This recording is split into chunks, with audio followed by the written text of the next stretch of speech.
अस्सलाम वालेकुम वरहमतुल्लाहि वबरकातुहू। आज हम आपके सामने जिक्र करेंगे एडुकेशनल पॉवर्टी, इल्मी गुर्बत।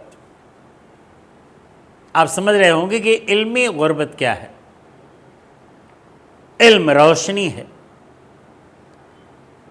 और इल्म नूर। Prophet Muhammad peace be upon him सल्लल्लाहु अलैहि वसल्लम फरमाते हैं कि इल्म रोशनी। हमने आज़ादी तो पाली, लेकिन भारत के मुसलमान, उन्हें आज़ादी की एक लड़ाई और लड़नी है। और आज़ादी की वो लड़ाई ये है कि उन्हें इल्म हासिल करना है। जो इलिटरेसी है उसका खात्मा करना है। 2002 की रिपोर्ट के मुताबिक ये पता चला, इल्म जो हासिल नहीं कर पा रहे हैं हम, उसकी सबसे बड़ी वजह गरीबी है। मैं आपको बता दूं, हमारे भारत में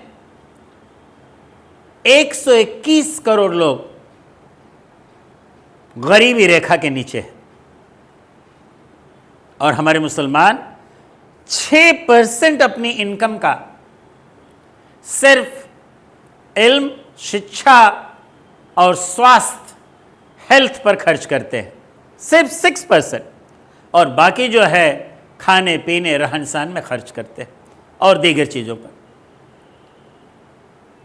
मैं आपको बता दूं कि हमारा भारत मुल्क समृद्ध है और भारत सरकार जो है तरह तरह की स्कीमें निकाल रही हैं।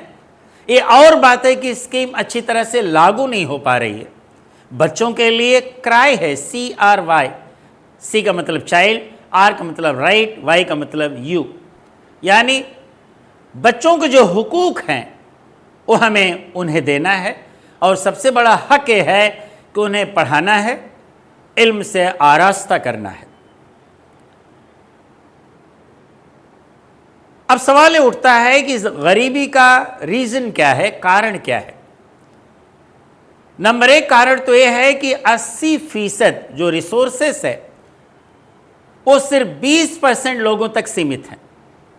नंबर 2, 77% ऐसे हैं जिनके पास कोई सोर्स ऑफ इनकम नहीं है क्योंकि अनएम्प्लॉयमेंट है। तीसरी बात है करप्शन।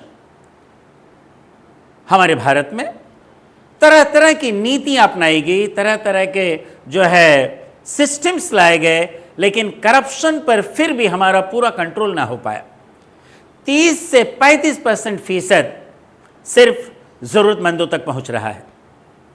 चौथा नंबर है पॉलिटिक्स, राजनीति। जो भी स्कीम्स आ रही हैं, जो भी बेनिफिट्स आ रही हैं, जो फ़ायदे की बातें हमारी सरकार कर रही है, वो चीज़ें केंद्रित होकर के एक ग्रुप के ऊपर है, एक विशेष लोगों के ऊपर तक है जो इलेक्शन के टाइम एक बड़ा अच्छा रोल अदा करते हैं। और उसके बाद हम कहेंगे कि कुछ हद तक हम खुद उसके जिम्मेदार हैं। वो ऐसे कि हमें कुछ अक्ल नहीं है, हम अक्ल से काम नहीं करते। कितनी रिसोर्सेस हैं हम उनका इस्तेमाल नहीं करते। कितनी स्कीम्स है उसके बारे में हम जानते नहीं। इसके साथ साथ शराब नोशी, जुआ और तरह तरह की बुरी चीज़ों में मुलविस होने की वजह से हमारा पैसा जो है दूसरी जगह नाजायज़ खर्च हो रहा है। तो ये सब कारण हैं जिसकी वजह से ये गुर्बत है, ये गरीबी है और उसका डायरेक्ट इफेक्ट, डायरेक्ट असर एजुकेशन पे पड़ रहा है। दूसरी बात है मार्जिनलाइजेशन। बिल्कुल मार्जिन पे ला करके रख दिया है। वो है एजुकेशनल, दूसरा है इकोनॉमिकल, तीसरा है सोशल, चौथा है पॉलिटिकल, पांचवा है एजुकेशनल। डॉक्टर मनमोहन सिंह 2005 में उन्होंने सचर कमेटी का सुझाव दिया। Rajendra Sachar, retired chief justice Delhi high court के, उन्होंने 7 मेंबर की कमेटी बनाई और अपनी रिपोर्ट 2006 में पेश की सुझाव भी दिए और उसके साथ साथ उससे बाहर निकलने के लिए रास्ता भी बताया, सल्यूशन भी दिया।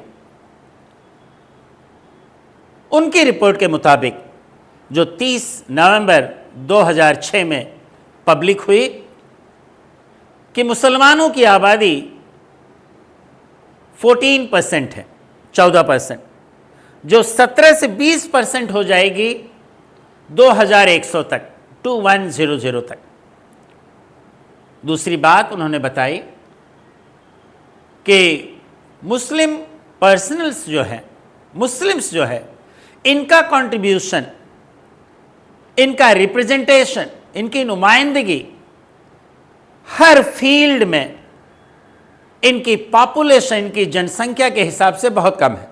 यहां तक कि शेड्यूल कास्ट, शेड्यूल ट्राइब से भी कम है। मुस्लिम ओबीसी की कंडीशन हिंदू ओबीसी से भी खराब है। उन्होंने बताया कि पुलिस पर्सनल में 3.6 से 2.09 पे आ गया है मुसलमानों का नुमाइंदगी। रेलवे में 4.5% है, हेल्थ में 4.4% है, 4.4, और कांस्टेबल में 6% है। टूर एंड ट्रैवलिज्म में, टूर्स और ट्रैवलिज्म में, टूर्स और टूरिज्म में जो है इनकी नुमाइंदगी 6.5% है। तो पता ये चला कि मुसलमान का जो परसेंटेज है इनकी जनसंख्या के हिसाब से बहुत कम है। अगर हम देखें मैट्रिकुलेशन की बात, तो 17 साल से ऊपर वाले बच्चे सिर्फ 17%, 17% जो है ये मैट्रिकुलेट हैं, जबकि नेशनल एवरेज 26% है। मैं आपको बता दूं, जहां तक रूरल एरियाज में, गांव में, देहात में ज़मीन का मामला है, 60.2% मुसलमान इनके पास ज़मीन नहीं है, जो जबकि नेशनल एवरेज 43% है। मैं आपको बता दूं, लिटरेसी मुसलमान की 5% कम है, जो कि नेशनल एवरेज 74% है, 74% है। तो मुसलमानों की नुमाइंदगी, ब्यूरोक्रेसी में मुसलमानों की नुमाइंदगी 2.5% है। 94.9% मुसलमान ऐसे जिन्हों फ्री राशन नहीं मिलता है। इसके साथ साथ 2.5% मुसलमानों को, सिर्फ 2.5% मुसलमान जिनके बैंक लोन वगैरह मिलते हैं, और फूड सब्सिडी जो है 1.9% मुसलमानों को मिलती है। तो पता है चला मुसलमान काफ़ी पीछे। तो मालूम हुआ, सचर कमेटी ने खुलासा कर दिया कि मुसलमानों को आगे बढ़ना होगा, उसके लिए जागना होगा और इन्हें एजुकेशन हासिल करना पड़ेगा। भले ही आधी रोटी खाएं लेकिन बच्चों को पढ़ाएं। सचर कमेटी ने दूसरा खुलासा यह भी किया कि मदरसे में स्कूल जाने वाले उम्र के बच्चे सिर्फ 3 से 4% हैं, लेकिन वहां भी हाफिज, कारी, आलिम, मुफ्ती बनने के साथ साथ हमारा बच्चा ऐसे सर्टिफिकेशन कोर्सेस हों जो मेन स्ट्रीम से मिल जाए, यानी ये हाफिज, कारी, आलिम बनने के साथ साथ ये 10वीं की कोर्स पूरा हो जाए इनका, तो मेन स्ट्रीम में 11वीं 12वीं स्कूल कॉलेजेस में ये कर सकते हैं। और जो फेलियर्स हैं, ड्रॉप आउट्स हैं, उनके लिए सेपरेट इंस्टीट्यूशन होना चाहिए ताकि इनका वक्त ज़ाय ना हो। एक कम से कम लिटरेट तो हो जाए, कम से कम कुछ तो इल्म हासिल करने, बेसिक एजुकेशन तो इनको मालूम हो जाए। तो पता है चला कि मदरसे में भी मॉडर्नाइजेशन की ज़रूरत थी, है, और हमें चाहिए कि हम उसे पूरा करें। और हमें चाहिए कि हम बच्चों को सबसे पहले इल्म हासिल कराए, सबसे पहले पढ़ाए, क्योंकि कलम में जो ताकत है वो तलवार में ताकत नहीं है, किसी भी हथियार में ताकत नहीं है। सबसे बड़ी ताकत कलम में है।